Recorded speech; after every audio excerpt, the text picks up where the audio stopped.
am Reverend Peggy Clarke, Senior Minister at Community Church of New York. I'm not offering worship this morning. I'm just offering a simple reflection that I'm hoping will be a balm for us, and I will do these every Sunday until we can be back together again. So my sermons usually start with stories, right? Something historical or maybe personal. I tell a tale, and over the course of the sermon it becomes a metaphor. But it kind of feels like we're living the story right now. I mean, aren't we? It seems like, it feels to me, like there's very little to tell outside of our current experience, this right now, this moment of global pandemic, of social distancing, of sheltering in place. New York is shutting down. As of the taping of this reflection, we have just a few more hours before the entire state is banned from even individuals gathering with people who aren't in our households, and all non-essential businesses are about to shut down. So maybe I have two stories to tell, and both of them are happening right now. Both have become part of our lived experience. One story is about fear. It started playing out as cases began to be counted here of sick people here in the United States as we watched those in Wuhan, China, as they were restricted and not allowed to leave their homes, and people here started stocking up on things they would need if they too were trapped at home. And then Costco put a sign up on one of their stores noting that they no longer had toilet paper in stock. Someone took a picture and posted it somewhere, and anxiety peaked for thousands or maybe millions of people who bought out toilet paper in every store they could find, and then cleared out the online sources, so warehouses around the country were all putting up signs noting they too no longer had toilet paper in stock. And it didn't end there, right? We needed Lysol wipes and hand sanitizer and who knows how many face masks and rubber gloves one might need in a pandemic. And as long as we're buying, we should get extra just in case, just so we could be safe. Just to be safe. Just to be safe. We bought all the bananas and chicken wings and Ritz crackers, and while we're at it, let's get paper towels and eggs and toothpaste because who knows how long it'll be. We bought and stored and bought some more until shelves were bare, and essential workers include all those people now in factories creating all the things we've been hoarding in our basements and storage lockers, and all the people who have to package and ship and deliver the things that we keep in our homes so we can feel safe and not so afraid.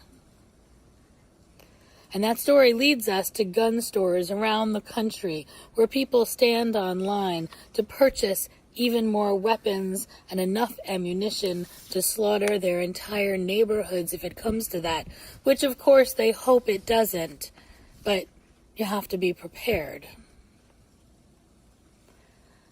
There's a story of fear that lives in each of us, a panic.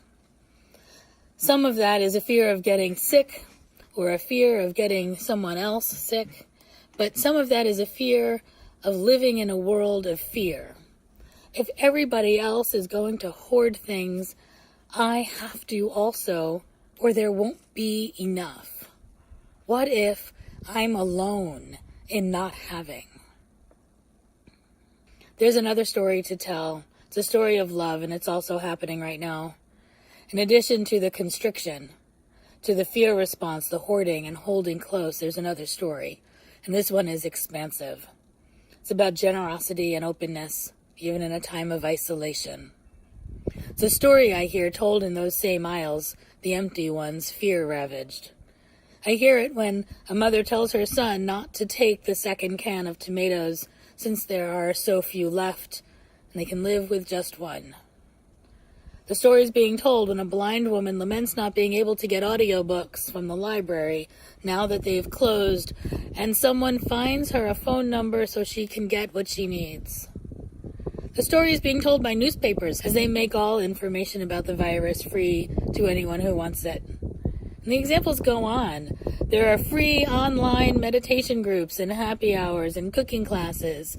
The Indigo Girls give a free concert online, and Audible is offering children's books without charge.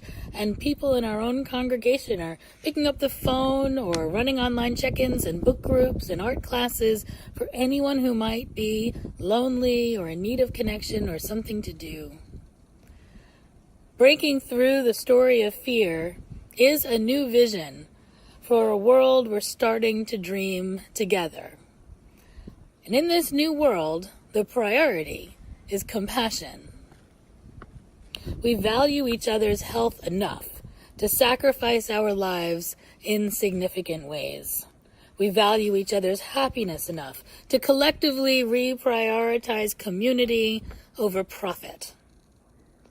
Now, I'm particularly interested in this rapid, massive social restructuring happening right now because 2020 is the year scientists tell us we have to turn the ship if we're going to survive the climate crisis. I'm going to make a quick note right here. If you're in my congregation, I swear, I think that you should all start a drinking game that every time I mention climate, you get to drink. But really, this kind of large-scale mobilization is what I've been talking about. And can we or will we willingly alter our behavior as to prioritize the health of our planet and the future of humanity? And my answer has been, I don't know. As a result, though, of this global pandemic and our response, I have hope. Admittedly, we aren't moving quickly enough nationally to respond to the current pandemic crisis. But if we move at this pace to affect climate, we will be successful. This is to say that as a human family, we have in us exactly what we need. We are able to reach across all that divides us. I mean, we also have it in us to hoard toilet paper, right? I mean, that's real too. But we have demonstrated our ability to live out of love, to embody generosity and kindness on a very large scale. What this pandemic is offering us is a choice of the world we dream about. Are we going to define ourselves by our fear, drawing walls around our own and constricting compassion to those in very small circles around us? Or are we going to allow this health crisis to become an evolutionary leap that transforms our social and economic structures, defined no longer by what we can get, but by what we can give, what we can share? Over the course of the next few Sundays, I'm going to tease out what this new world might look like, and I'm hoping to hear from some of you so that we can together start to build this world we dream about. We're writing our nation's story right now. This is soon to be our history, and whether we use this experience to hold us back or propel us forward is still unknown. But as awful as this experience has been, I've never felt more hopeful about our long-term future than I do right now. So before I close, let me just tell you that I love you, that I know you will do good, and I hope you will be well. Go be the light we need in the world.